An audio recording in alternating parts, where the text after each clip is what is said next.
आज हम लोग 3 से 4 निबंधों पर चर्चा करेंगे।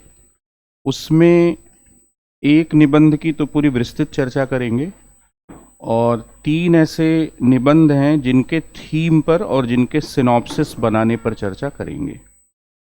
निबंध की पूरी तैयारी में सबसे इम्पॉर्टेंट जो एस्पेक्ट होता है वह एस्पेक्ट होता है कि हम निबंध के सिनॉप्सिस को, उसकी जो रूपरेखा है, उस रूपरेखा को अच्छे तरीके से पहले बनाने की कोशिश करें।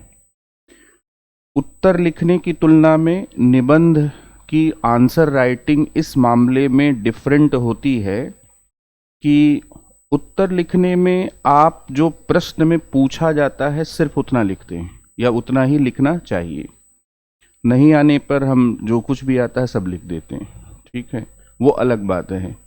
लेकिन जो प्रश्न में मांग है, जैसे कि अगर महत्व की मांग है तो आपको महत्व लिखना है, अगर आपको भूमिका की मांग है, रोल की मांग है, तो आपको क्या है, रोल क्या है लिखना है।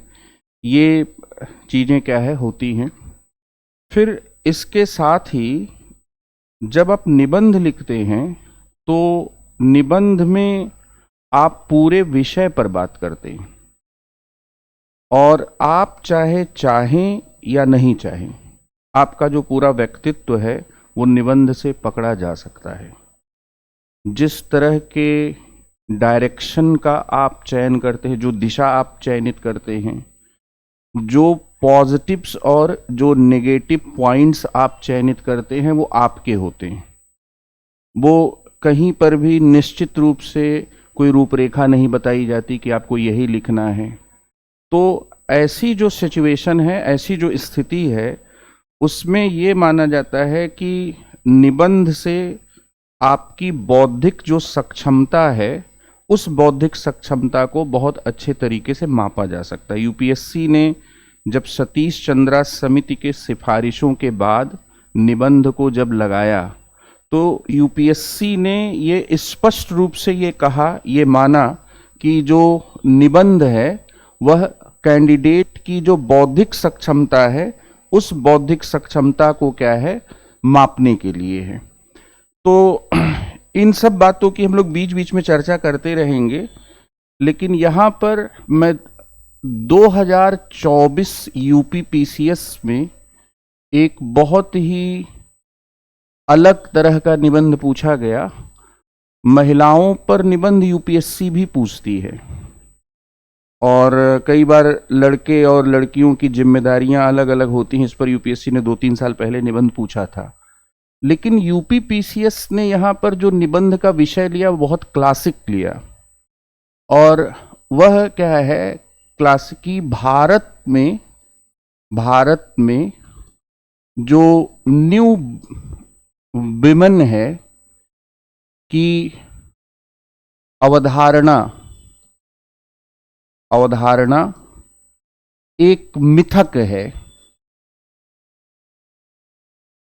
न्यू विमेन की अवधारणा एक मिथक है, ठीक है, ये कहा गया। तो सबसे पहले हम लोग इसकी जो रूपरेखा है उसको बनाने की कोशिश करते हैं। निबंध की सबसे खास चीज यही होती है कि आप निबंध की जो रूपरेखा है उस रूपरेखा को बनाएं। निबंध की क्या इसमें रूपरेखा क्या हो सकती है? ये निबंध भारत से संबंधित है। विश्व की बात के बजाय इसमें क्या हमें भारत की बात करनी है। ये जो निबंध है, ये निबंध न्यू विमेन की अवधारणा पर है और उसमें यह भी कहा गया कि वास्तविकता नहीं है, यह क्या है, मिथक है। निबंध का जब भी आप सिनॉप्सिस बनाते हैं तो उसमें सबसे पहली बात यह है, उत्तर में, लेख में जो स्ट्रेट फॉरवर्ड उत्तर होता है, जो मूल बिंदु होता है, उस पर जल्दी से जल्दी पहुंचने की कोशिश की जाती है। निबंध में हमेशा क्या है, बैकग्राउंड या तो बताया जाता है, निबंध में या तो किसी बड़े मुद्दे से दिए गए विषय को जोड़ा जाता है। इसलिए आप जितना बातों की जलेबी छानने में महारत आपको हासिल होगी, उतना ही अच्छा आप निबंध लिखेंगे। साइंस स्ट्रीम के जो विद्यार्थी जो सीधा सीधा पढ़ के आते हैं, उनको प्रायः निबंध लिखने में बहुत कठिनाई होती है, क्योंकि उनकी आदत हो जाती है टू दी पॉइंट बात करने की, और निबंध जो है वो टू दी पॉइंट बात करने का विषय नहीं है।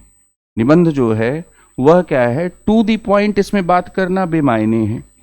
तो हम लोग इस निबंध की जब सिनॉप्सिस बनाएं तो ये भी सोच सकते हैं कि भारत में स्त्रियों को लेकर क्या धारणाएं रही हैं, और क्या वे धारणाएं जो हैं सकारात्मक रही हैं या नकारात्मक भी रही हैं।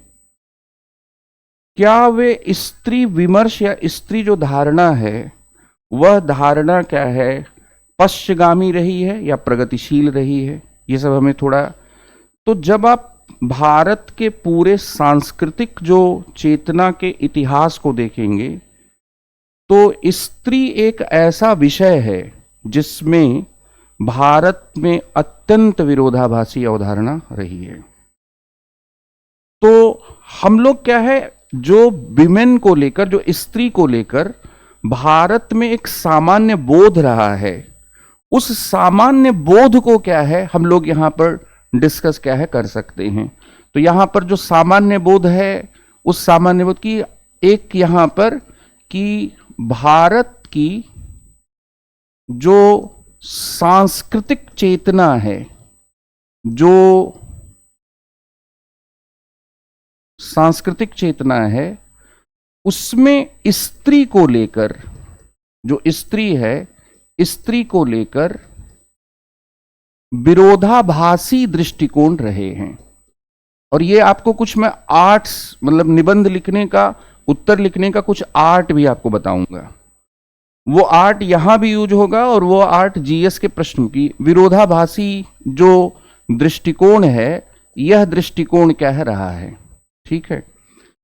जैसे कि कुछ ऐसे कॉन्सेप्ट्स होते हैं जिन कॉन्सेप्ट्स को लेकर हम लोग ये बात कह सकते हैं कि वे कॉन्सेप्ट जो है लोगों के लिए अलग अलग मत रखते हैं और कई बार विरोधी अर्थ रखते हैं। तो इसको कहते हैं विरोधाभास, इसको कहते हैं पैराडॉक्स, विरोधाभास, या इसको कहते हैं पैराडॉक्स। जैसे कि अगर कोई स्वतंत्रता के बारे में यह कहे कि स्वतंत्रता उसके लिए चयन है, चॉइस है, तो ये इसका आमतौर पर स्वीकार्य अर्थ है। लेकिन स्वतंत्रता को कोई ये कहे कि स्वतंत्रता तो समर्पण है, ये सबमिशन है, तो चयन में व्यक्ति अलग रहेगा, उसका अलगाव, उसका व्यक्तिक पक्ष क्या दिखता है। समर्पण में व्यक्ति समुदाय के प्रति, दैवीयता के प्रति, नेता के प्रति कहीं पर भी समर्पण की बात की जा सकती है। तो इसलिए कई बार ये आपसे शॉर्ट नोट्स में पूछा जाता है कि क्या आप मानते हैं कि स्वतंत्रता को लेकर विरोधाभास हैं, विभिन्न अर्थ हैं। इसी तरह से अगर आप स्त्री को लेकर देखेंगे तो स्त्री पर भी विरोधाभासी अवधारणाएं हैं। कैसे? एक तरफ स्त्री को लेकर भारत की सांस्कृतिक चेतना में यह विचार मौजूद है कि यत्र नारयस्तु पूजयन्ते रमन्ते तत्र देवता, और दूसरी तरफ स्त्री को लेकर यह भी विचार मौजूद है कि त्रिया चरित्र पुरुषस्य भाग्यम दैवो न जानपि कुतो मनुष्य। एकदम अपोजिट थॉट है। एक तरफ यह विचार है जो हम लोग आधुनिक युग में प्रयोग भी करते हैं कि हर पुरुष की सफलता के पीछे किसी न किसी स्त्री का योगदान होता है। दूसरी तरफ जब आप कबीर को पढ़ेंगे, जब आप मध्यकाल में संतों को पढ़ेंगे, तो स्त्री को अध्यात्म विरोधी के रूप में क्या है देखा गया है, साधना विरोधी के रूप में देखा गया है, मोक्ष के बाधक या मुक्ति के बाधक के रूप में देखा गया है। और जैनिज्म, तो जैन मत में जो दिगंबर संप्रदाय है वो तो यहां तक कहता है कि स्त्री को मुक्ति प्राप्ति नहीं हो सकती, स्त्री जन्म में मुक्ति प्राप्ति संभव ही नहीं है। एक तरफ स्त्री शक्ति रूपा के रूप में भारत में दुर्गा के रूप में पूजी जाती है, और दूसरी तरफ क्या है, स्त्री को अबला मानकर, या कवियों तक ने स्त्री को अबला कहा है। मैथिली शरण गुप्त ने कहा कि अबला जीवन हाय तुम्हारी यही कहानी, आंचल में है दूध और आंखों में पानी।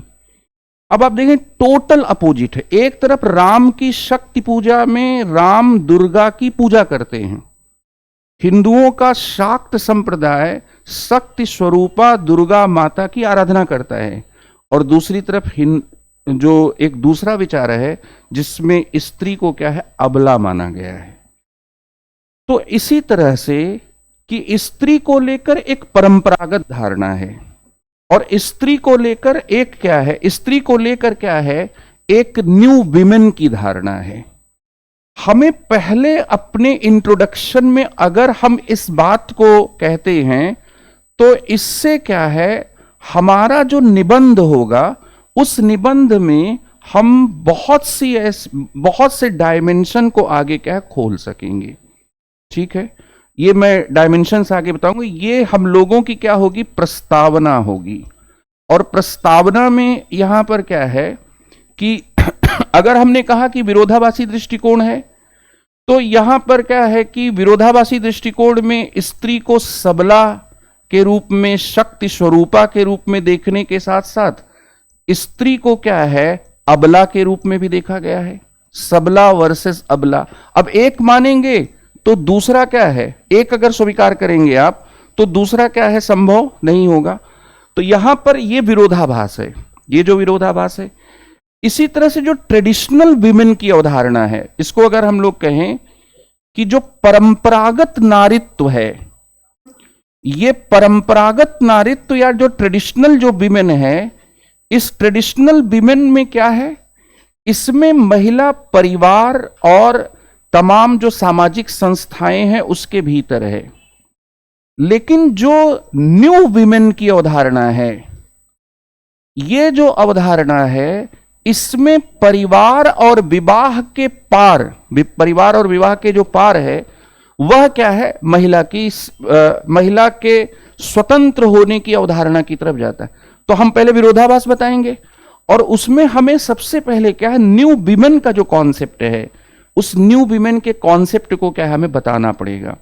और देखो ये सब टर्म्स क्या होते हैं, रिलेटिव होते हैं। जैसे नया आया तो सोचो कि पुराना क्या था।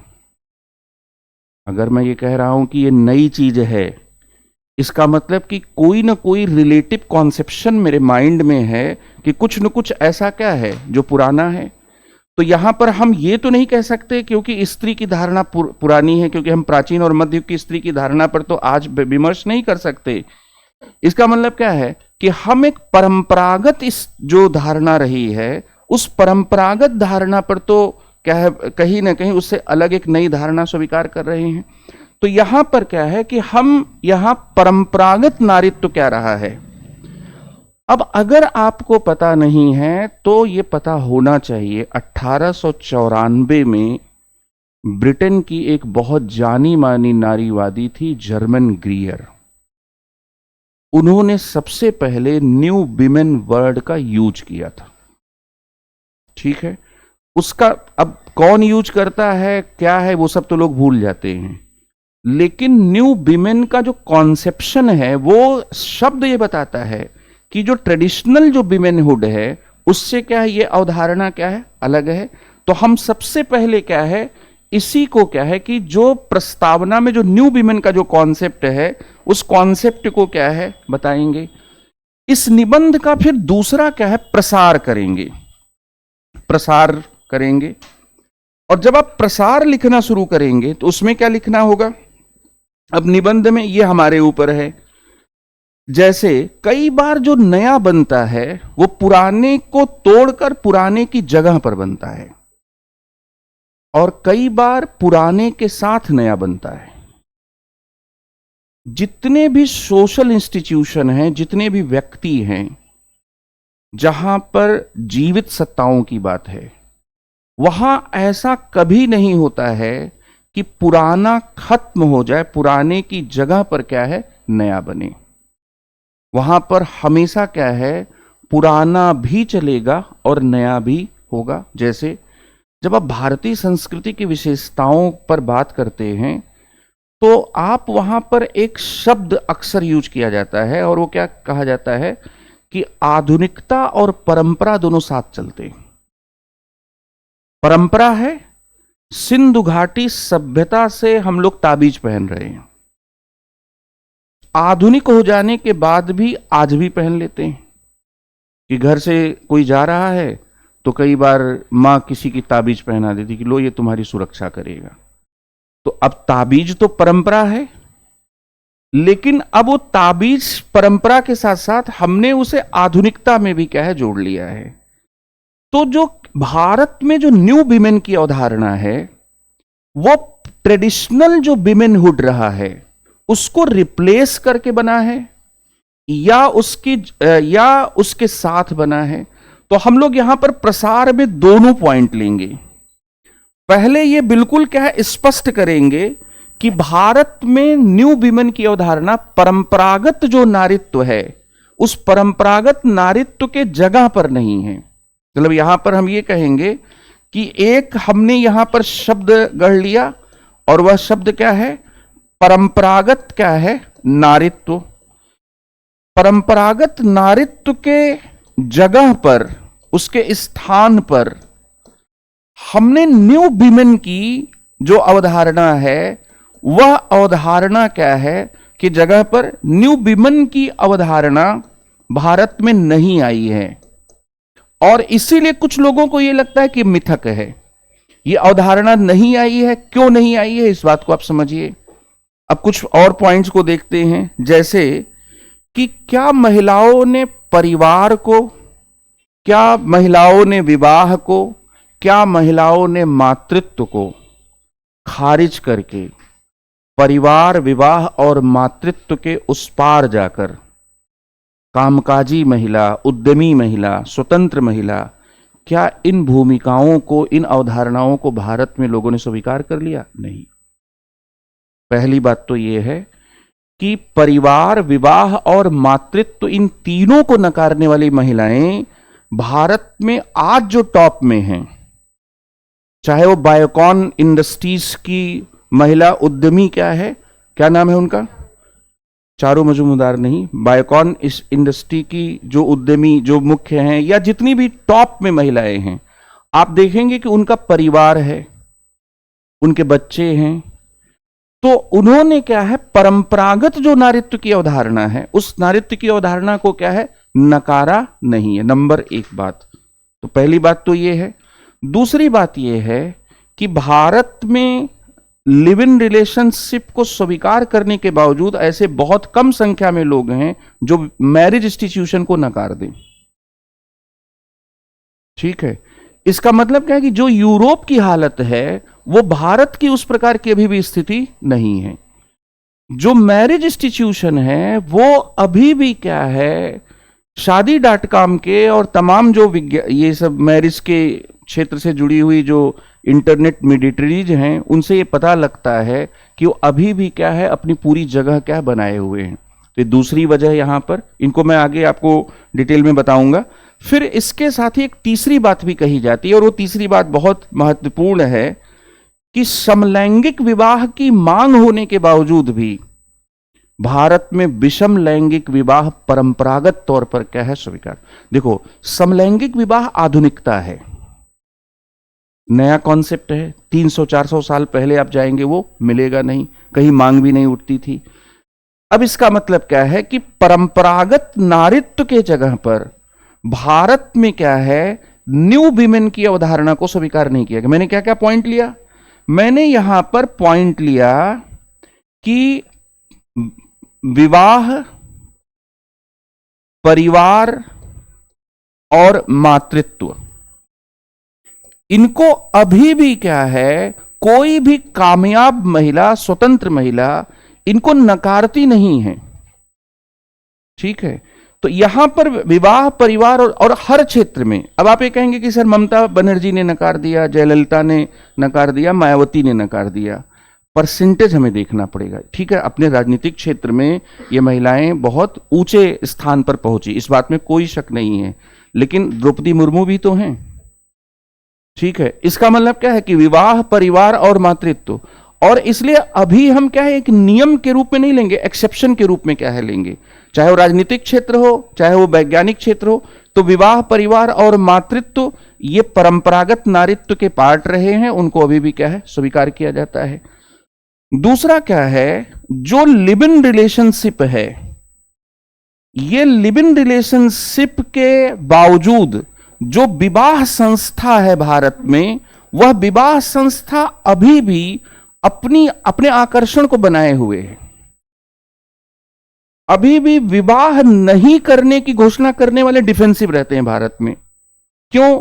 क्योंकि उनसे ऑफेंसिव रूप में, आक्रामक रूप में लोग पूछते हैं, क्यों नहीं करोगे?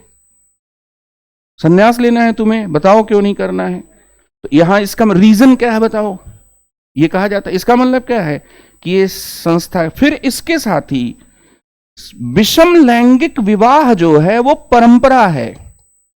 जो न्यू विमेन है वो एलजीबीटीक्यू की भी चैंपियन है। उसमें से कुछ जो है, जैसे एक प्रसिद्ध खिलाड़ी थी जिन्होंने क्या है, जिन्होंने शादी की, महिला समलैंगिक थी वे, ठीक है, लेकिन वो भी एक्सेप्शन भी है। तो विषम लैंगिकता वर्सेज समलैंगिकता, एलजीबीटीक्यू के मुद्दे, दिमाग की बत्ती जल रही है। अब ये इश्यूज लेने थे, इंडियन सोसाइटी से चीजों को क्या है, खींच कर थोड़ा लाना था। ट्रेडिशनल विमेन क्या है, और ट्रेडिशनल विमेन के साथ साथ क्या है, न्यू विमेन क्या है। अब न्यू विमेन को आगे मैं बताऊंगा, न्यू विमेन की क्या उदाहरण। इसका मतलब क्या हुआ कि परंपरागत नारित्व के जगह पर न्यू विमेन की अवधारणा नहीं स्वीकार की गई, परंपरा के साथ आधुनिकता। क्योंकि इंडियन सोसाइटी में आप यही स्टैंड लेंगे कि भारत में जो भारत की प्राचीन परंपराएं हैं वो भी बहुत स्ट्रांग हैं। भारत कोई क्या है, ऐसा देश नहीं जिसका अपना कोई इतिहास ना हो, प्राचीन सभ्यता है, तो वहां परंपराएं बहुत स्ट्रांग रहती हैं। तो यहां पर हम लोग परंपरागत नारित्व के जगह पर न्यू विमेन का जो पूरा कॉन्सेप्ट है, इस कॉन्सेप्ट के साथ ही अब एक तीसरा डायमेंशन भी लेंगे। परंपरागत जो नारित्व है, इस नारित्व के साथ, ये जो नारित्व है, इसके साथ न्यू विमेन की अवधारणा, इसके साथ क्या है, न्यू विमेन की अवधारणा। अब अपनी रचनात्मकता को क्या है, थोड़ा सोचिए, और इसके भीतर आप क्या लिखेंगे। दिख रहा है, ये ज्यादा छोटा हो गया कि परंपरागत नारित्व के साथ क्या है, न्यू विमेन की जो अवधारणा है, इसमें क्या क्या पॉइंट्स आएंगे। चलिए, परंपरागत नारित्व, और मतलब यहां जगह वाली बात रिप्लेस नहीं करेगा, ये इसके क्या होगा, ये इसके कहीं ना कहीं साथ होगा। सरकारी नीतियों को दिखा लिए, गवर्नमेंट पॉलिसीज को, लखपति दीदी, ड्रोन दीदी, दीदी को लखपति भी होना है। अब दीदी है मतलब पारिवारिक संबंध, भाई के नजरिए से किसी महिला को देखा जा रहा है। यहां पर जो सरकारी नीतियां हैं वो महिला उद्यमी, महिला कामकाजी, इस अवधारणा को आगे बढ़ा रही हैं। लेकिन यहां पर क्या है कि लखपति व्यक्ति नहीं, लखपति दीदी, ड्रोन दीदी, ये मोदी जी का जो कॉन्सेप्ट है, इस कॉन्सेप्ट में भले ही वो छठ पूजा घाट पर नहाने नहीं गए, लेकिन उन्होंने कॉन्सेप्ट तो दिया है भाई कि ड्रोन दीदी। और इससे फिर क्या होगा, फेमिनाइजेशन ऑफ एग्रीकल्चर और बढ़ जाएगा, क्योंकि ये ग्रामीण अर्थव्यवस्था से भी तो ये महिलाएं जुड़ी हुई हैं। तो इससे क्या होगा, कृषि का जो स्त्रीकरण है, ये स्त्रीकरण बढ़ेगा, और इसको गवर्नमेंट के पॉलिसी के लेवल पर क्या है, स्वीकार किया जा रहा है। भारत दुनिया के उन देशों में है जिसमें जो कामकाजी श्रमबल में महिलाओं की संख्या विश्व स्तर पर अगर कंपैरिजन किया जाए तो बहुत कम है, 27% है। जो पूरे विश्व स्तर पर अगर कंपैरिजन किया जाए तो बहुत कम है। लेकिन इसके बावजूद क्या है, भारत में अगर खेती से हम बाहर निकलें, सरकारी नौकरी और प्राइवेट नौकरी की तरफ जाएं, तो कामकाजी महिलाओं की 20 करोड़ की संख्या जो है वह है, और वे आप कहीं नहीं सुनते होंगे कि वे सारे रिश्ते नाते क्या है तोड़ कर क्या है चीजें हो रही। बीच बीच में एक दो केसेज आएंगे जहां पर विवाह क्या है पुराना छोड़कर नया विवाह कर लिया गया, ये सब होगा। लेकिन ऐसा नहीं होगा कि कोई मैरिज इंस्टीट्यूशन को ही क्या है क्वेश्चन मार्क बना दे कि नहीं नहीं मैरिज विवाह विवाह की जरूरत क्या है। हर आदमी ममता दीदी और जयललिता के रास्ते पर नहीं चल रहा है। इसका मतलब क्या है? इसका मतलब ये है कि जो न्यू विमेन की संकल्पना है वो परंपरागत जो विमेन की जो अवधारणा है उस परंपरागत विमेन की अवधारणा के साथ क्या है। फिर भारत में एक बहुत बड़ी फौज है उद्यमी महिलाओं की। अब उद्यमी जो महिलाएं हैं उनमें कुछ तो अपने परिवार की वजह से हैं, जैसे मान लीजिए कि ईशा अंबानी मुकेश अंबानी की बेटी। फिर इसी तरह से क्या है कि अपोलो को जो संभाल रही हैं रेड्डी, सुनीता रेड्डी कौन है, वो भी क्या पीसी रेड्डी की बेटी हैं। इस तरह से आपको नाम मिलेंगे तो आपको ये लगेगा कि जो उद्यमी महिलाएं हैं वो सिर्फ और सिर्फ अपने परिवारों के बल पर आगे बढ़ी हैं। लेकिन बहुत सी ऐसी महिलाएं भी हैं जो अपने दम पर क्या है स्थापित हुई हैं। भारत में 20% स्वामित्व जो है उद्यम में छोटे स्तर पर वो महिलाओं के क्या है नियंत्रण में है। और भारत जैसे बड़े आबादी के देश में 20% संख्या बहुत हो जाती है। 20% जो संख्या है वह संख्या क्या हो जाती है, बहुत हो जाती है। तो यहां पर हम लोग ये आएंगे, हम लोग ये कहेंगे कि भारत में परंपरागत जो नारीत्व के साथ साथ न्यू विमेन की अवधारणा क्या है वह भी चलती रही है। और न्यू विमेन की अवधारणा चलती रही है तो यहां कई बार इस वजह से हमें लगता है कि वास्तविकता में कोई परिवर्तन क्या नहीं हुआ। जैसे यूरोप में महिलाओं ने सेपरेट विमेन स्पेस की बात की। रेडिकल जो फेमिनिज्म था उसने क्या किया, उसने पुरुषों को प्लेनेट से बाहर तक करने की बात की। भारत में ऐसा, या अलग विमेन स्पेस की बात कर दी, विवाह संस्था को नकार दिया। और इसके साथ ही क्या है कि कुछ ने तो यहां तक कहा कि चाइल्ड बीयरिंग और रीयरिंग की वजह से ही महिला जो है जेंडर डिस्क्रिमिनेशन का शिकार होती है, इसलिए ये सारा काम जो है आर्टिफिशियली साइंस के पास चला जाना चाहिए। मतलब ये तक बातें कही गई।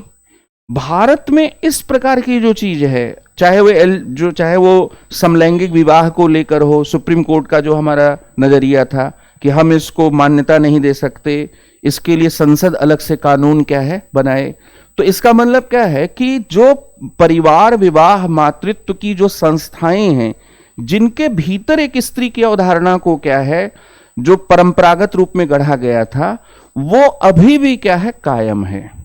लेकिन निबंध में कहा गया है कि ये एक मिथक है। मिथक क्या होता है और वास्तविकता क्या होती है? जैसे अगर आपसे पूछा जाए कि कई बार हम कहते हैं कि कुछ चीजें हमारे लिए मिथ होती हैं और कुछ चीजें क्या होती हैं, रियलिटी होती हैं। मिथक किसको कहते हैं? महात्मा गांधी के पास अलौकिक दैवीय शक्तियां थीं, ये कुछ लोगों ने क्या है गढ़ दिया। आप भी जानते हैं कि वास्तविकता में ये संभव नहीं था। तो दरअसल कई बार हम कहते हैं कुछ चीजें मिथ हैं। इसका मतलब क्या है कि जो हमारी इच्छा के द्वारा गढ़ा जाए लेकिन जिसकी कोई सामाजिक वास्तविकता ना हो, जिसकी कोई राजनीतिक वास्तविकता क्या है ना हो। जैसे मार्क्सवादियों ने गढ़ा कि श्रमिकों के हड़ताल में इतनी ताकत है कि अर्थव्यवस्थाएं और शासन तंत्र को क्या कर सकते, हिला सकते हैं। यह मिथ था। बाद में हड़तालें भी हुई, कुछ नहीं हुआ। और भारत में तो हड़ताल को ही क्या है मूल अधिकार से बाहर कर दिया गया।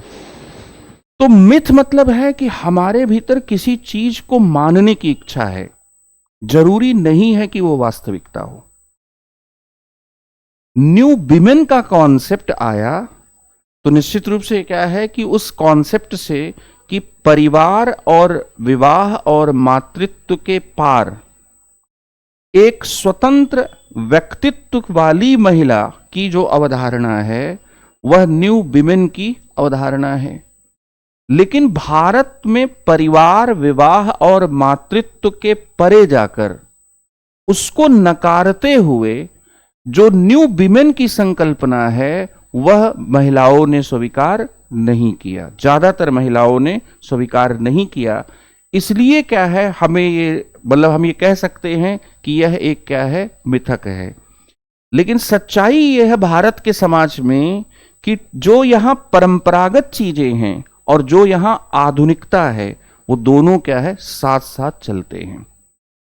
वो हमारे वेशभूषा से लेकर मूल्यों, इसमें जैसे आप देखिए रामधारी सिंह दिनकर अपनी किताब संस्कृति के 4 अध्याय में लिखते हैं कि भारतीय संस्कृति का में जो संश्लेषण हुआ वह संश्लेषण विदेशियों या बाहरी लोगों के आने से 4 बार हुआ।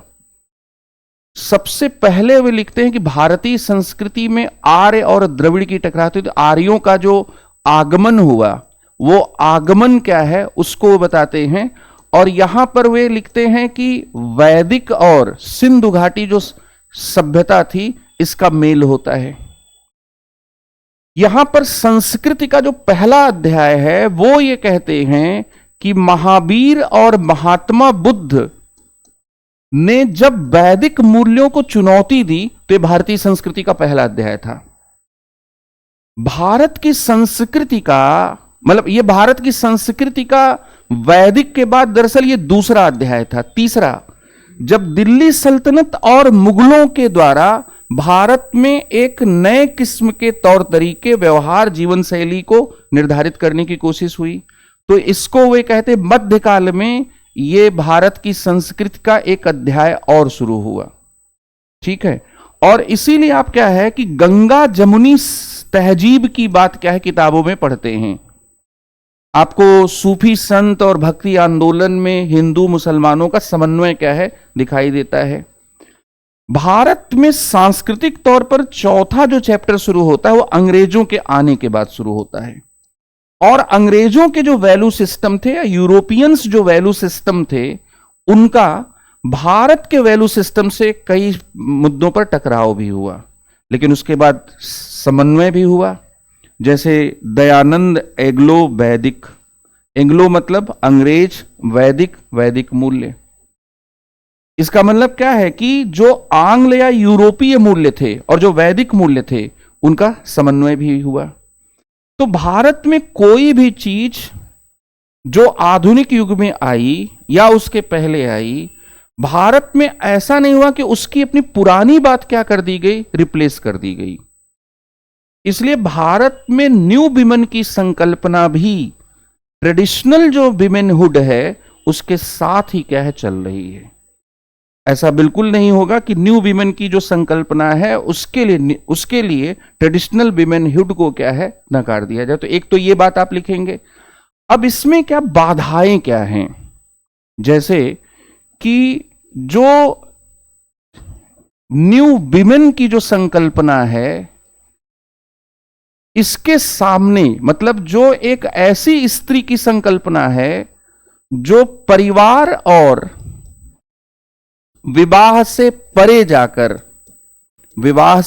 जाकर एक स्वतंत्र व्यक्ति के रूप में अपनी पहचान तय करना चाहती है, इस कॉन्सेप्ट तक पहुंचने में क्या बैरियर्स हैं, एक कारण हुआ, लेकिन ये सबसे बड़ा कारण नहीं है।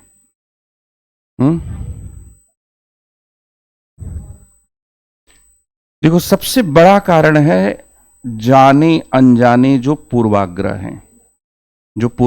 हैं वो सबसे बड़ा कारण है। पूर्वाग्रह में भी सबसे बड़ी वजह ये कहा जाता है कि महिलाओं को काम काजी या जॉब में कई बार बड़े ऑफर्स इसलिए नहीं मिलते हैं क्योंकि उनके मां बनने के समय को कैलकुलेट किया जाता है, उसको ध्यान में रखा जाता है। इसलिए एक टर्म प्रयोग किया जाता है मातृत्व का जुर्माना। नए कानूनों के तहत किसी भी महिला के मां बनने के समय आपको छुट्टी देनी पड़ेगी। तो बड़ी बड़ी कंपनियां क्या है, चाहे मतलब व्यक्त रूप में नहीं, लेकिन कहीं ना कहीं छिपे रूप में जो चैलेंजिंग पोस्ट होती है उसमें महिलाओं को इस आधार पर क्या है, जॉब देने से क्या है, बचती है। सरकारी स्तर पर इस प्रकार की भेदभावपूर्ण नीतियां क्या है, पालन नहीं की जाती हैं, लेकिन जो प्राइवेट स्तर है वहां पर क्या है, यह कहा जाता है कि मातृत्व का जुर्माना कहीं ना कहीं लगता है। पीएन भगवती की बेटी बहुत जानी मानी वकील हैं, उनके पति भी वकील हैं। उन्होंने अपने एक इंटरव्यू में कहा कि कई बार डायरेक्टली तो नहीं लेकिन इनडायरेक्टली ये बात क्या है कही गई कि किसी महिला को किसी इंपॉर्टेंट पोस्ट पर रखना ठीक नहीं है, क्योंकि महिलाओं को अपनी पारिवारिक और दूसरी जिम्मेदारियों की वजह से उनका जो करियर होता है वो पुरुष की तुलना में लंबा नहीं होता। तो यहां पर एक मातृत्व का जुर्माना है। दूसरा क्या है कि पारिवारिक जिम्मेदारियों की वजह से उनका करियर क्या है या उनका जो जॉब है कई बार लंबा नहीं माना जाता। ठीक है, इसलिए कामकाजी महिला, महिला उद्यमी, स्वतंत्र महिला जो परिवार और तमाम जो संस्थाएं हैं उनके परे जाकर अपने व्यक्तित्व को देखे, इस प्रकार की अवधारणा संभव नहीं है। जुर्माना यह है कि मदरहुड की वजह से पूछा जाएगा कि आपकी शादी हो गई है, फिर पूछा जाएगा कि बच्चे हैं। उसके आधार पर क्या है, जो प्राइवेट सेक्टर है वो काम का क्या करता है, निर्णय लेता है। तो सोचेगा कि देखिए कि भी शादी हुई है, कहीं ना कहीं बच्चों के बारे में सोचेंगी, और इसलिए क्या है कि वो जो समय होगा साल 1.5 साल का, उसमें वो क्या है, जॉब पर ध्यान नहीं दे पाएंगी। इसलिए क्या है, हम लोग इस पोस्ट पर क्या है, किसी महिला को नियुक्ति नहीं करेंगे। इसको कहा जाता है मातृत्व का जुर्माना। मतलब मातृत्व ही यहां पर क्या हो गया, पनिशमेंट हो गया।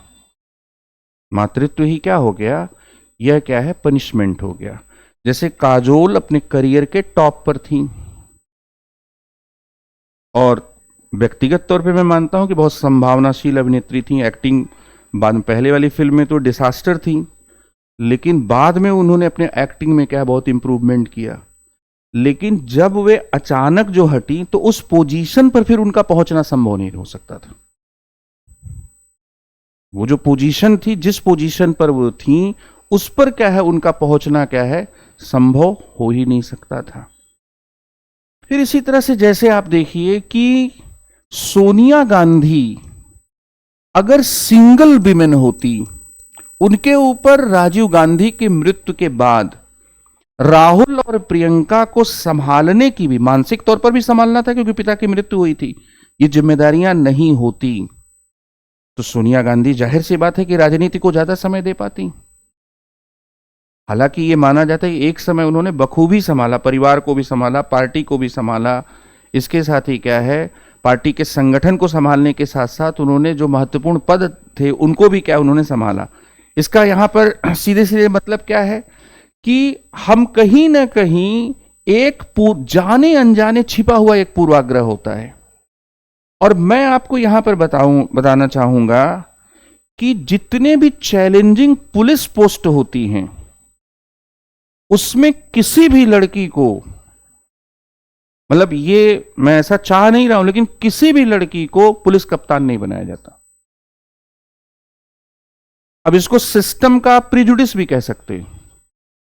जैसे कोई भी चैलेंजिंग जिला है, गाजियाबाद जैसे ले लीजिए, उत्तर प्रदेश का बड़ा जिला है, एनसीआर का मेन जिला है, नोएडा से सटा हुआ है, दिल्ली से सटा हुआ है, क्रिमिनलाइजेशन में भी अपना एक रसूख रखता है। छोटा मोटा वहां पर कोई आपराधिक तत्व नहीं मिलेगा, मिलेगा तो बड़े स्तर पर मिलेगा। हवाई अड्डों पर बदनाम रहा है कि गाजियाबाद दिखाया तो बस क्या है, अगर एक बार जांच होनी है तो 2 बार होगी। ठीक है, ये सब चीजें क्या है, रही हैं। अब आप उठाकर अगर अधिकारियों की लिस्ट देखेंगे तो एडमिनिस्ट्रेशन वाले पोस्ट पर, एएस वाले पोस्ट पर तो आपको महिला अधिकारी मिल सकती हैं, लेकिन पुलिस पोस्ट पे बहुत कम, पुलिस कप्तान बहुत कम बनाए गए। और ये इंडिया टुडे ने पूरा एक आर्टिकल निकाला कि कई काबिल अधिकारी हैं। अब क्या है, एक छोटा सा बहाना मिल गया और उस छोटे से बहाने के आधार पर कि नहीं नहीं नहीं ये बहुत चैलेंजिंग होगा, इनको क्या है, जैसे वायुसेना, नौसेना, थल सेना 14%, 6%, 4% महिलाएं हैं, जब वो करंट डाटा दे रहा हूं, जबकि हमने कब से क्या है परमिशन दे दिया, बहुत पहले से दे दिया है। वायुसेना में सबसे ज्यादा 14%, लेकिन 14% भी क्या एक हैंडसम डेटा है? नहीं, 6%। और थल सेना में सबसे कम। क्यों? क्योंकि पाकिस्तान बॉर्डर पर, क्योंकि अभी भी महिलाओं को क्या है, युद्ध में क्या है, दूसरे देश को और क्या है तकलीफ देने के लिए इस्तेमाल किया जाता है। तो इसलिए आप देखेंगे कि जो युद्ध के मोर्चे होते हैं वहां पर महिलाओं को लगाने से अवॉइड किया जाता है। ये तो सुप्रीम कोर्ट की प्रगतिशीलता थी कि सुप्रीम कोर्ट ने सरकार को यह कहा कि आप हर जगह क्या है लगाइए, महिलाओं को मौके दीजिए। तो ये क्या है कि मातृत्व का जुर्माना। फिर इसके साथ ही क्या है, जो इंडियन सोसाइटी वाले पार्ट में आप पढ़ते हैं कि एक कामकाजी जो महिला है उसकी सबसे बड़ी प्रॉब्लम क्या है, work life balance. Work life balance, कार्य और जीवन का संतुलन।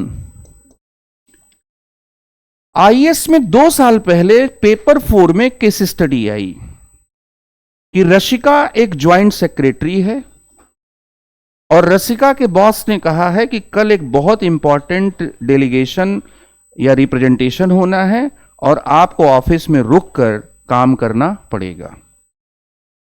रशिका के बच्चे की तबीयत खराब है, उसके पति जो है किसी दूसरे शहर में काम करते हैं, उसको अपने बच्चों को भी देखभाल रखनी है, लेकिन वो कई दिन से ऑफिस में 9 बजे रात को 10 बजे रात तक रहती है और फिर घर पहुंचती है।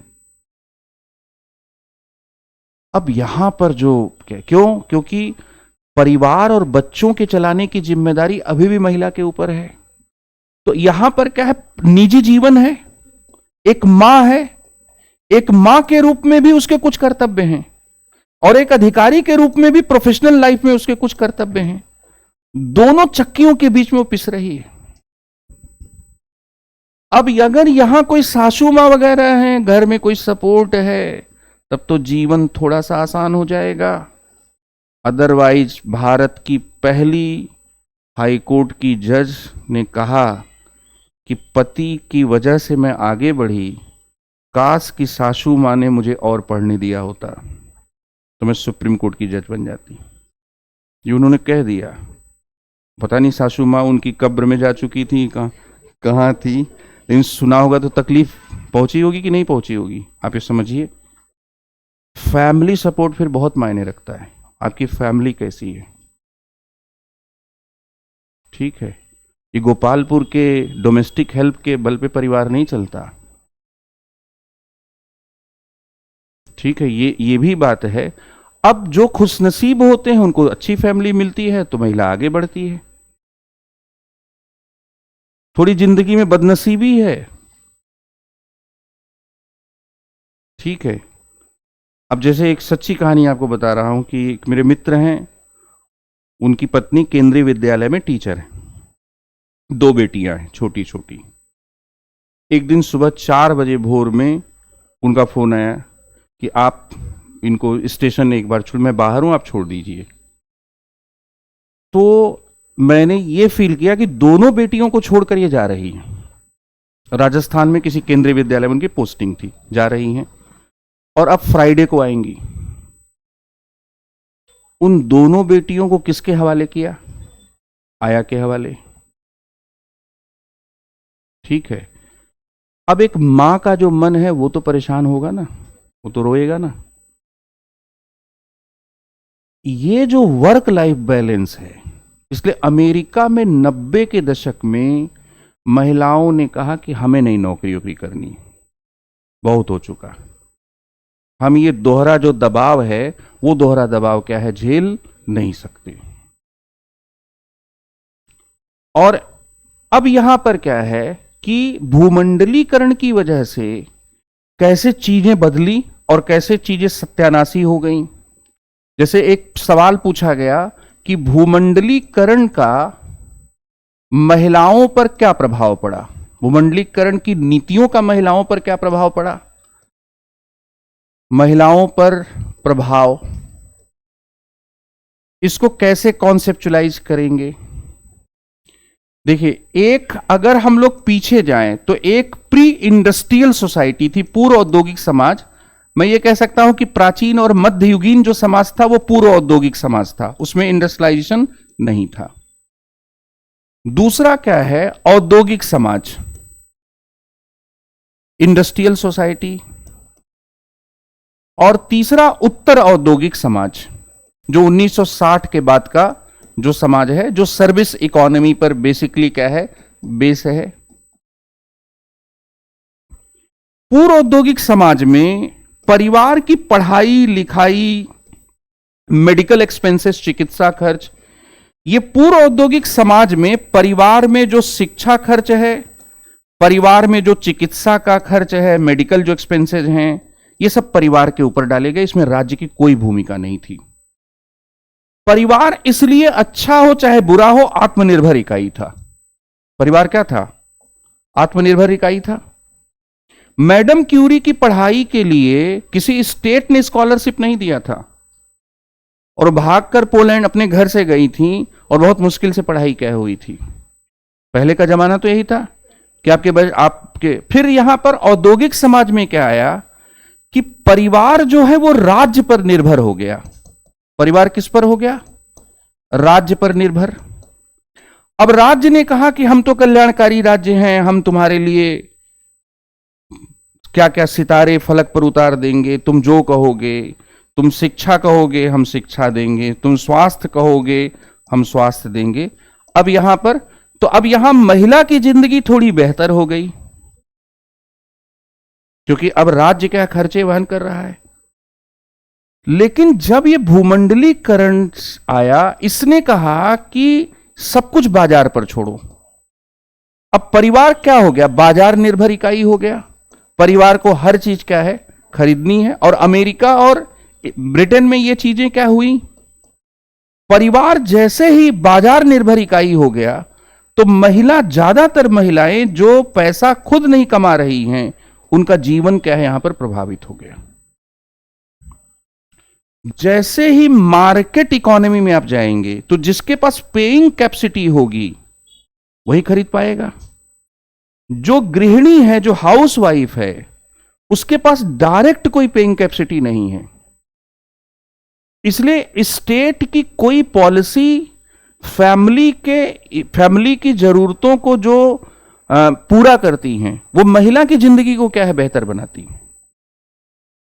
10,000 रुपए चाहे मोदी जी ने दिया हो, चाहे कोई भी दे, वो निश्चित रूप से क्या है, अगर उन्हें अपने हिसाब से खर्च करने का अधिकार मिलता है तो निश्चित रूप से क्या है, उससे उनकी जिंदगी क्या होती है, बेहतर होती है।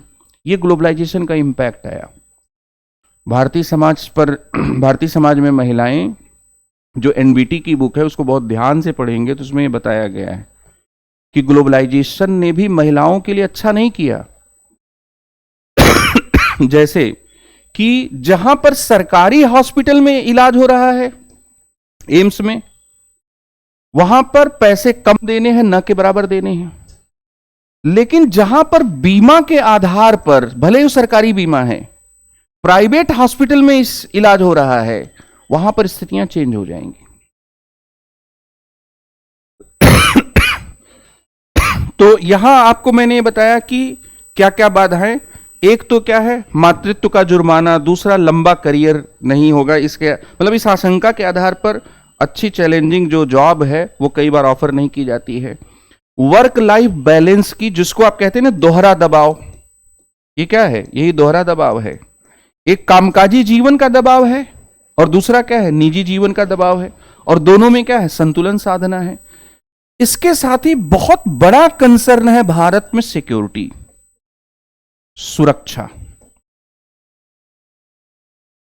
घर के बाहर ही महिला, मतलब रास्ते में ही असुरक्षित नहीं है, वो जहां काम कर रही है वहां भी असुरक्षित है।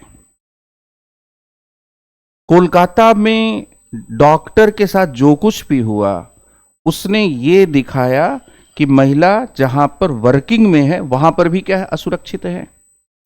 और इसलिए डेटा ये बताते हैं कि जो prevention of sexual harassment act 2013 में बनाया गया, उसमें दर्ज होने वाले मामलों में 27% का इजाफा पिछले 2 साल में हुआ है। महिलाओं के विरुद्ध वायलेंस, जैसे एक शब्द प्रयोग किया जाता है, वायलेंस अगेंस्ट विमेन, ठीक है, ये बढ़ गया।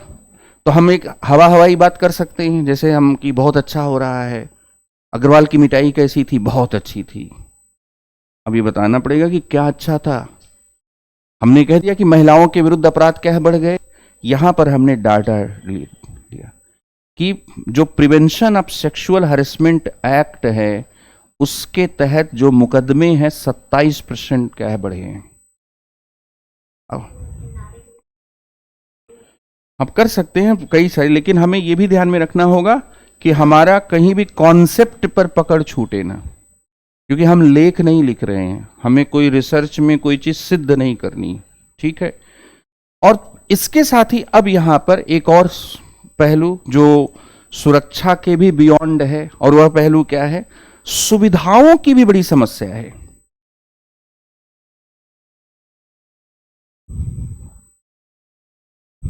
जैसे बहुत सारे स्कूल हैं जिसमें अलग से लड़कियां पढ़ती हैं लेकिन शौचालय नहीं है।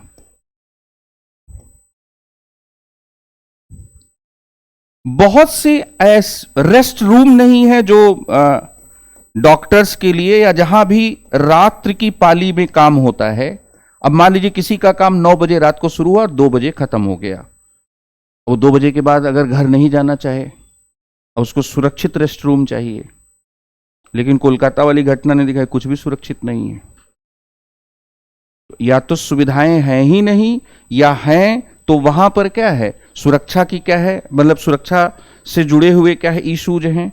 फिर इसके साथ ही एक एनजीओ है उदिता फाउंडेशन।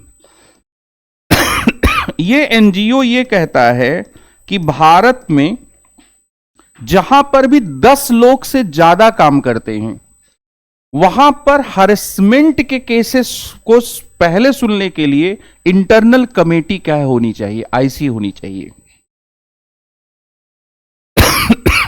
जो दिल्ली में पहलवानों ने ब्रजभूषण शरण सिंह के खिलाफ जो शिकायत की थी, उसमें एक कारण यह भी बताया जाता है कि कोई इंटरनल कंप्लेंट कमेटी थी ही नहीं।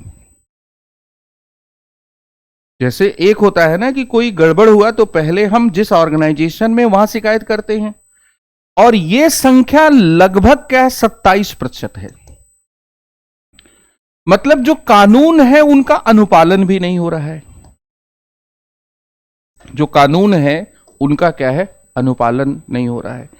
इसलिए क्या है, ये असुरक्षा, सुविधाओं की कमी, तमाम पूर्वाग्रह, कार्य और निजी जीवन का दोहरा दबाव, ये दरअसल क्या है, जो मॉडर्न वीमेन है, जिसमें परिवार के बियॉन्ड जाकर, विवाह संस्था के बियॉन्ड जाकर एक महिला अपने स्वतंत्र व्यक्तित्व के बारे में सोच सके, इसके लिए जो जमीनी स्तर पर जो कारक मौजूद होने चाहिए वे नहीं है।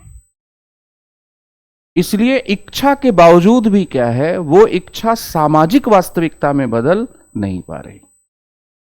ऐसा नहीं कि वो इच्छा, मतलब ऐसा नहीं है कि वैसे लोग नहीं हैं। किरण मजूमदार शाह भारत की शानदार महिला उद्यमी हैं, बायोकॉन इंडस्ट्रीज को उन्होंने बनाया, लेकिन उन लोगों का भी ये कहना है कि चीजें कभी भी उतनी आसान क्या है, नहीं थी। ठीक है, ये इस तरह का क्या है दृष्टिकोण लेना। कोई प्रश्न है, कोई मन में डाउट है तो आप पूछ सकते हैं। अब देखिए मैंने क्या किया निबंध में, मैंने फैक्ट को बाद में अपने कॉन्सेप्ट्स को प्रूव करने के लिए इस्तेमाल किया। हमें फैक्ट पहले नहीं लाना है, हमें पहले बड़ी बड़ी बातें करनी है। जितना बड़ी बड़ी बातें करोगे, आसमान से तारे तोड़ दूंगा, फलक पर सितारे उतार दूंगा, उतना ही निबंध अच्छा होगा। ये हमने क्या बड़ी बात की, भारत की सांस्कृतिक चेतना के इतिहास में स्त्री को लेकर दृष्टिकोण हमेशा विरोधाभासी रहा है। एक तरफ यत्र नार्यस्तु पूजयन्ते रमन्ते तत्र देवता का भाव है, दूसरी तरफ त्रिया चरित्र पुरुषस्य भाग्यम दैवो न जानपि कुतो मनुष्य। एक तरफ नारी क्या है, अबला जीवन हाय तुम्हारी यही कहानी, आंचल में है दूध और आंखों में पानी, और दूसरी तरफ नारी तुम केवल श्रद्धा हो। एक जगह अर्श फर्श पर और दूसरी जगह अर्श पर। एक जगह मतलब धार्मिकता के हिसाब से देखें तो नारी शक्ति स्वरूपा है, दुर्गा का रूप है, और कई लोग क्या है, लड़कियों से पैर भी वो छूने के लिए आगे बढ़ती है तो मना करते हैं कि मत छुओ, ठीक है। दूसरी तरफ आप देखेंगे कि स्त्रियों के विरुद्ध अत्याचार के जो मामले हैं वो चरम स्तर पर हैं। बंगाल जो है वो शक्ति की आराधना करने वाला राज्य है, मातृसत्तात्मक। जैसे आप किताबें पढ़ेंगे, इरावती कर्वे का एक बहुत फेमस किताब है उनकी, अमर सेन ने उनकी तारीफ की है। इरावती कर्वे ने एक अपना विश्लेषण किया कि कन्या भ्रूण हत्या जो है ये उत्तर और पूरब के राज्यों में क्यों अधिक है और दक्षिण और पश्चिम के राज्यों में क्यों कम है। तो उन्होंने कहा कि जो उत्तर के उत्तरी भारत के जो राज्य हैं, पंजाब जैसे है, उत्तर प्रदेश, राजस्थान, ये सब क्या है, गहरे रूप में पितृसत्तात्मक समाज हैं। ये शिव को पूजेंगे फिर कांड कर देंगे, ठीक है। और इरावती कर्वे का यह कहना है कि और यहां पर क्या है, पश्चिमी भारत को भी वो यही कहती है, पश्चिमी भारत में भी यही स्थिति है। लेकिन जो दक्षिणी भारत जैसे आंध्र प्रदेश, पूर्वी भारत, इनमें कुछ अभी भी मातृ सत्तात्मक समाज की जो परंपराएं हैं वे परंपराएं क्या है, मौजूद हैं। इसलिए क्या है, इसका थोड़ा फर्क पड़ जाता है। लेकिन अब वो भी विश्लेषण क्या है, सफल या सही क्या है, नहीं हो रहा है।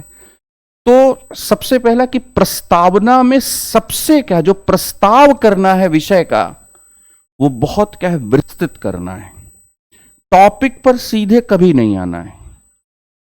अब आपको जोड़ना आना चाहिए कि मैं इसको कहां से क्या है शुरू करूं। भारत दिया गया, मिथक दिया गया, न्यू विमेन दिया गया, हमेशा कंट्रास्ट में सोचो।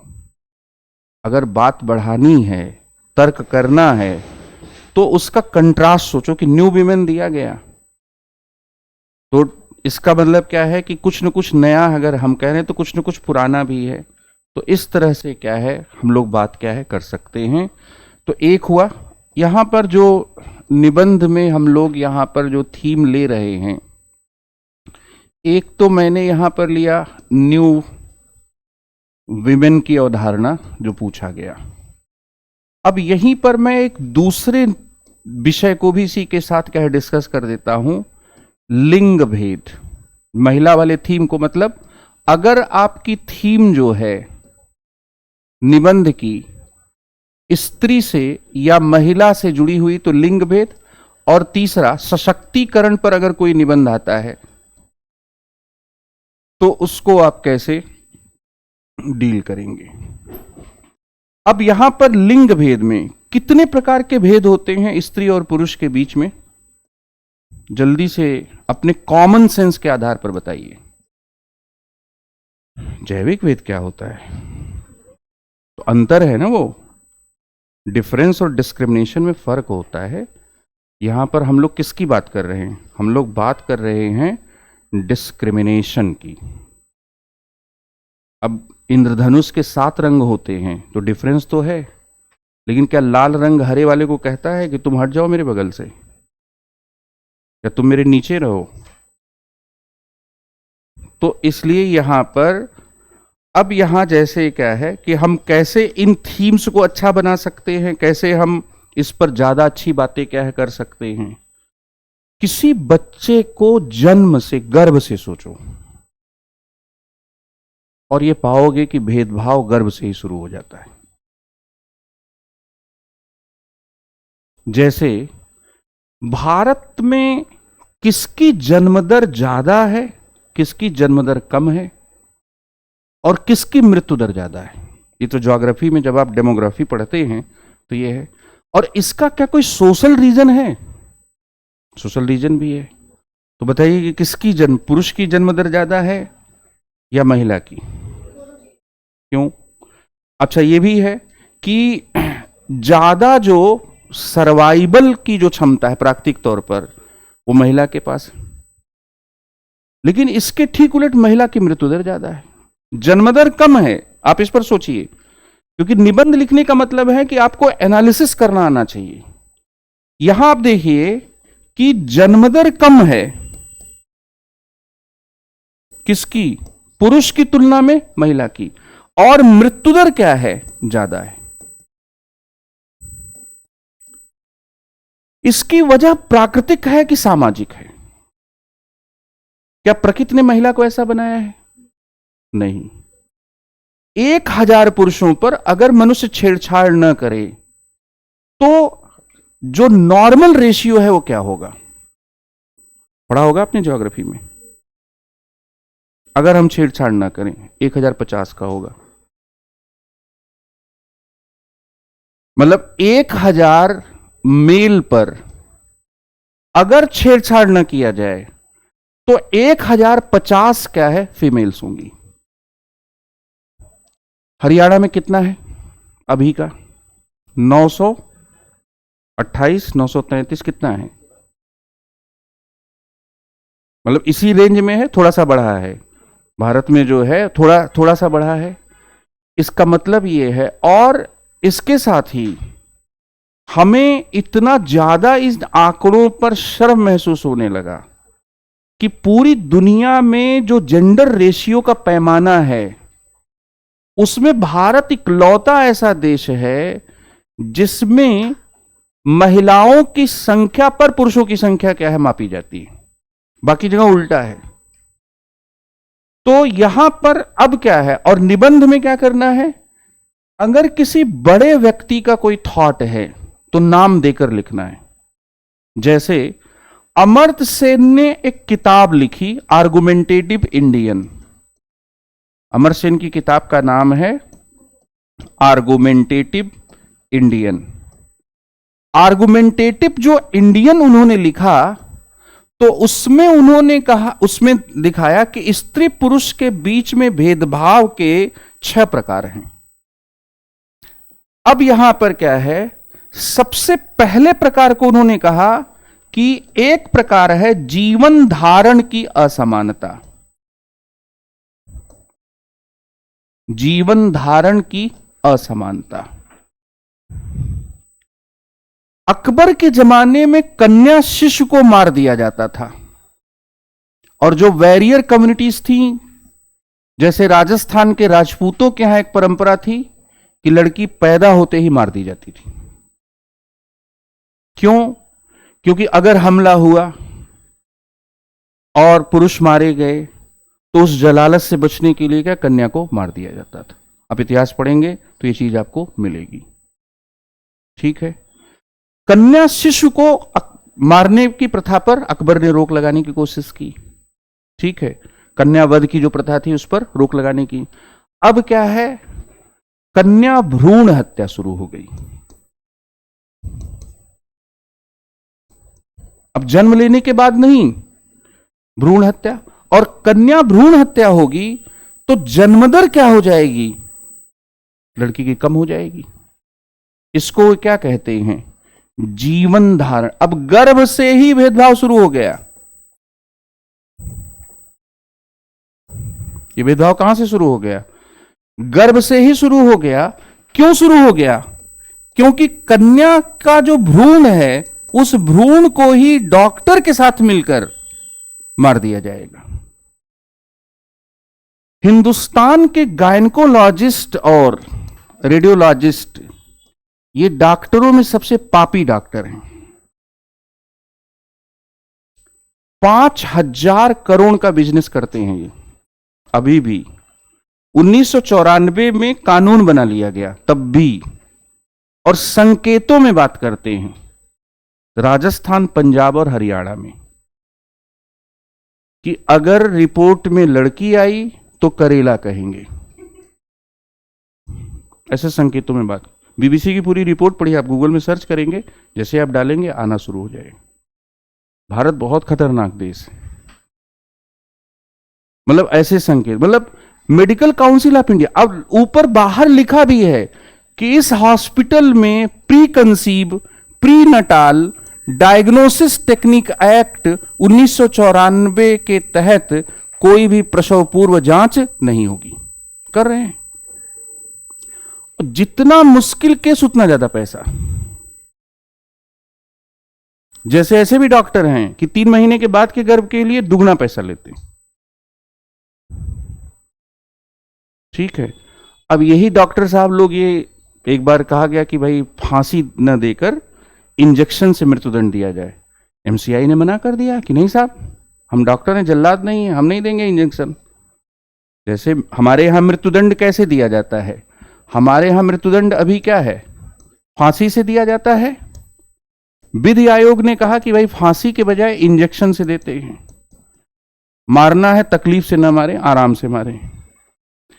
इंजेक्शन देगा कौन? फांसी तो जल्लाद देगा, इंजेक्शन कौन देगा?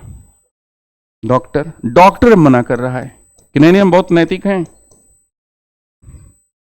अब एमसीआई को पूछना था कि अरे नैतिकता के पुजारियों, कन्या भ्रूण हत्या पे 5,000 करोड़ का हर साल बिजनेस कर रहे हो, इसका क्या करें? तो ये है। तो अब आप यहां पर ये समझ सकते हैं। अब इसके साथ ही बायोटेक्नोलॉजी के और डेवलप होने की वजह से, जेनेटिक इंजीनियरिंग के और डेवलप होने की वजह से देखिए समस्या का आई। डिजाइन्ड जो बेबी होगा उसका जेंडर भी डिजाइन किया जा सकता है कि नहीं किया जा सकता? किया जा सकता है।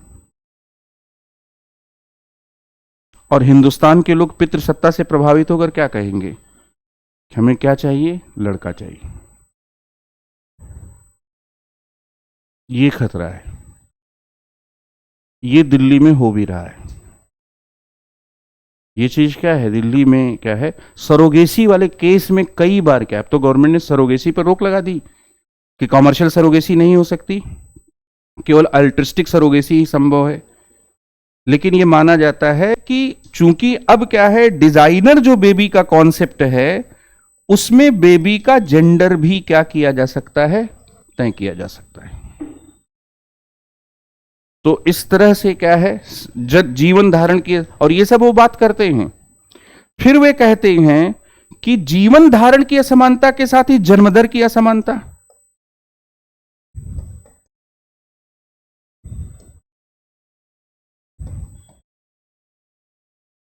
ठीक है, जन्मदर की असमानता क्या है कि भाई ज्यादा जन्मदर होना चाहिए ना, एक लड़कियों का जन्मदर ज्यादा होना चाहिए, लेकिन वो नहीं है। फिर उसके बाद क्या है, सुविधाओं की उपलब्धता में असमानता। सुविधाओं की उपलब्धता में असमानता। सुविधाएं क्या हैं, वे परिवारों के भीतर और परिवारों के बाहर क्या हैं, बराबर नहीं। ठीक है, और ये डिस्क्रिमिनेशन जो है वो भी मैंने आपको बताया कि सुविधा के स्तर पर भी एक बहुत बड़ा फैक्टर है, जिसकी वजह से क्या है कि कोई बहुत स्वतंत्र होकर काम करने के बारे में सोच नहीं पाता है। ओनरशिप में, स्वामित्व में असमानता। -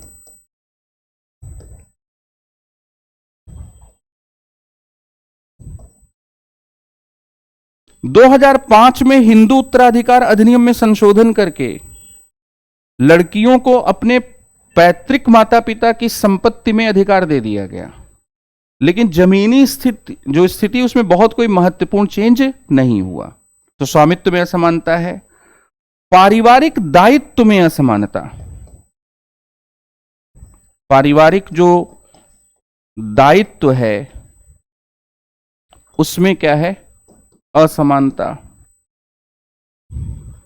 और इसके साथ ही लास्ट पॉइंट वे कहते हैं कि पारिवारिक दायित्व के साथ साथ पारिवारिक जो लाभ हैं उन लाभों में भी क्या है, असमानता।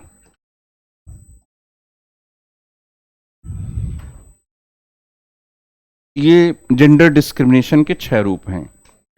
अब इसके साथ ही एक और पॉइंट कि अगर आपसे सशक्तिकरण पर पूछा जाता है तो सशक्तिकरण पर कैसे आप सिनॉप्सिस बनाएंगे, विमेन एम्पावरमेंट पर, सशक्तिकरण पर, महिला सशक्तिकरण।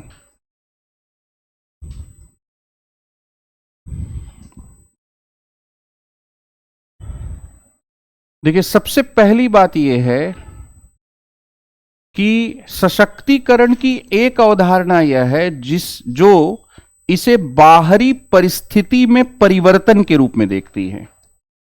परिस्थिति में परिवर्तन, जैसे कि जब 1867 में ब्रिटेन में महिलाओं के मताधिकार का विधेयक प्रस्तुत किया गया, तो यहां पर हमने ये सोचा कि राजनीतिक मतदान के अधिकार से महिलाएं क्या हो जाएंगी, सशक्त हो जाएंगी। तो कई बार हम ये मानते हैं कि अधिकारों से सशक्तिकरण आता है, लेकिन कुछ लोगों का कहना है कि स्त्री को जो बात सीखनी है वह यह कि अधिकार दिए नहीं जाते हैं, छीन लिए जाते हैं। अधिकार अगर दिया तो सुविधा हो गई ना, जो मेरी चीज है वो कोई दूसरा मुझे क्यों देगा, और देकर एहसान किस बात का करेगा। तो फिर हो गया मेरी भलाई कर रहे हो, मेरा कल्याण कर रहे हो। कल्याण की अवधारणा और अधिकारिता की अवधारणा में अंतर है। मेरी ही चीज, मेरा ही हक मुझे दे रहे हो और एहसान भी जता रहे हो। तो स्त्री को सबसे बड़ा परिवर्तन क्या है, अपनी मनः स्थिति में लाना पड़ेगा। मनः स्थिति में परिवर्तन क्या है, लाना पड़ेगा। अपनी चेतना में परिवर्तन क्या है, लाना पड़ेगा। और ऐसा करने के लिए क्या करना पड़ेगा, स्त्री को लेकर एक कहते हैं पेशेंट अप्रोच है, पीड़ित का नजरिया है, भुक्तभोगी का नजरिया है। कोई बिल्कुल गड्ढे में गिरा हुआ है, उसको ऊपर निकालने के लिए आपको हाथ बढ़ाना पड़ेगा। कोई बहुत बीमार है, उसको ठीक करने के लिए आपको हेल्प करनी पड़ेगी। इसमें क्या है, हम दूसरे की सहायता क्या है, बहुत इंपॉर्टेंट है। लेकिन क्या वो उससे अपने पैर पर खड़ा हो पाएगा, नहीं। इसलिए कल्याण का दृष्टिकोण किसी व्यक्ति को भुक्तभोगी या पीड़ित मानने का दृष्टिकोण है, लेकिन सशक्तिकरण का जो दृष्टिकोण है वह किसी व्यक्ति को चेंज का एजेंट मानने का दृष्टिकोण है। जब तक आप ये बात सशक्तिकरण के किसी भी निबंध में नहीं बताएंगे, तब तक बात क्या है, बहुत स्पष्ट नहीं होगी। एक है कि आपको कर्ता मानने का, परिवर्तन का एजेंट मानने का नजरिया क्या है, अपनाना पड़ेगा। परिवर्तन के कर्ता के रूप में जब आप किसी व्यक्ति या समूह को परिकल्पित करते हैं तो वो सशक्त होता है। और ये किसका विश्लेषण है, ये भी अमर्त्य सेन का विश्लेषण है। ठीक है, कल आप लोगों को कुछ थीम्स पर एक नोट्स दिया जाएगा। ठीक है, तो वो क्या है, आपके लिए क्या है, कच्चे माल की तरह इस्तेमाल होगा कुछ थीम्स पर। ठीक है, और आतंकवाद पर, मतलब जो 10 इंपॉर्टेंट थीम है उस पर क्या है, चर्चा कर लूंगा। ठीक है, और अगर आपकी किस्मत ठीक रही तो 2-3 तो उसमें आ ही जाएंगे, कहीं भी किसी भी रूप में।